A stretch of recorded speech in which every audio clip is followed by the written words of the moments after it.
RJ, I was curious this, with young players, it's different for all of them, but what was the learning curve like for you in that series in terms of like Mhm. when you sort of started to feel comfortable? Like, did it take a game, 2 games? Like, how long before you're like, oh no, I kind of realized the difference in the pace? Yeah. I think the first two games, I mean, you see the pace immediately. Just the energy was, it was crazy. But to figure it out, I really feel like game three, yeah, game three, game four, I started to get a little more comfortable. Because the first two games is literally just all emotion. Sometimes you're not even thinking, like you're just going out there and just playing hard. So I kind of settled down in those game three, game four, game five. Some of it, in my experience at least, was especially early on in my career.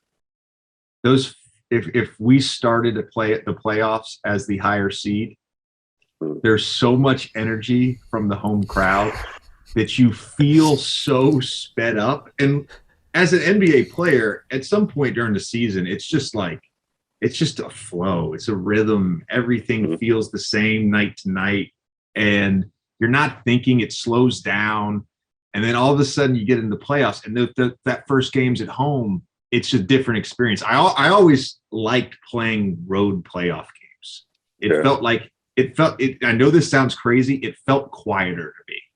My brain felt quieter. My body was more in tune.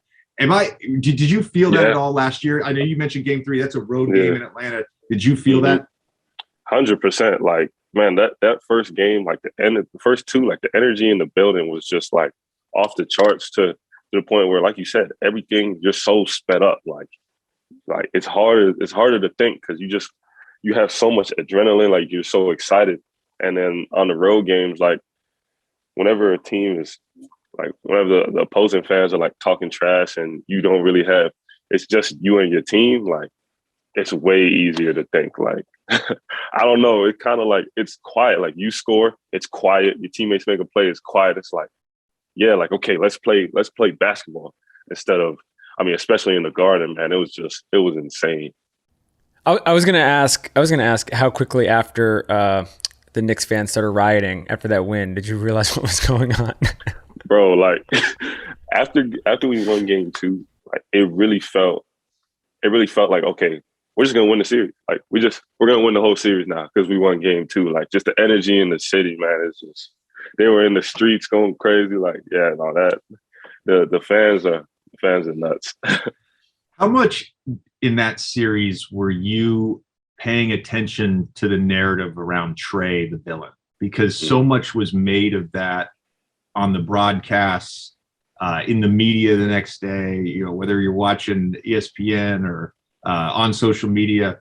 That was such a huge deal for him to go through that. But as a player and amongst your teammates, the Knicks coaching staff, like, were you guys paying attention to all that? I mean, it's hard not to. It's hard not to, but like the fans in the Garden were brutal, towards him. So I feel like my respect level for him grew after, how well he played. Like, as a player, he's special. But just like the fans are brutal. It's like New York and Philly are just two places where, it's not really fun for you if you want to go play in there if you're not like mentally strong. Like those two places are gonna be tough.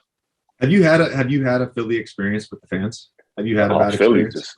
oh man, just like my family members is more like they'll be in the crowd and they're like getting, back and forth with other people in the crowd and stuff. Like, yeah, man, every time they announce the starting lineup, they go, "You suck!" Like it's crazy in Philly, man. It's one of the most fun places to play for me. Yeah, it was a fun place to play for me as well, except when they booed me. That was the only part that was. Well, I was gonna ask you what was the play? Which game was it? The Nets series where you guys got booed off the court? I specifically got booed off the court. Is that game one? I want to be clear on that. RJ, we played the Nets my second year there in the first round. We beat them 4-1, by the way. And I ended up, after game one, had a good series. But in game one, I fouled out. I think I had 7 points on like 2 of 7 shooting. It was just like one of those games where I was not really involved other than to get ISO'd and foul people. Like that was basically my game. They kept ISOing me. I kept fouling. And D'Angelo got me. He baited me into a foul and he waved me off the court. And as I was walking back to the bench, they booed me. And I don't know if that was the time I flipped off a 76ers fan, but I talked about this the other day with Kyrie when he flipped off the fans. Like I did that one time in Philly, but to the home crowd. That's funny. Yeah, no, they'll boo you, man. We got booed countless times in the Garden, so I feel you. Yeah, I mean it's if you can play. I always say if you can play in the Northeast, if you can play in Boston and Philly and New York. Not Brooklyn, but the New York Knicks. If you can play for those teams, you can play anywhere.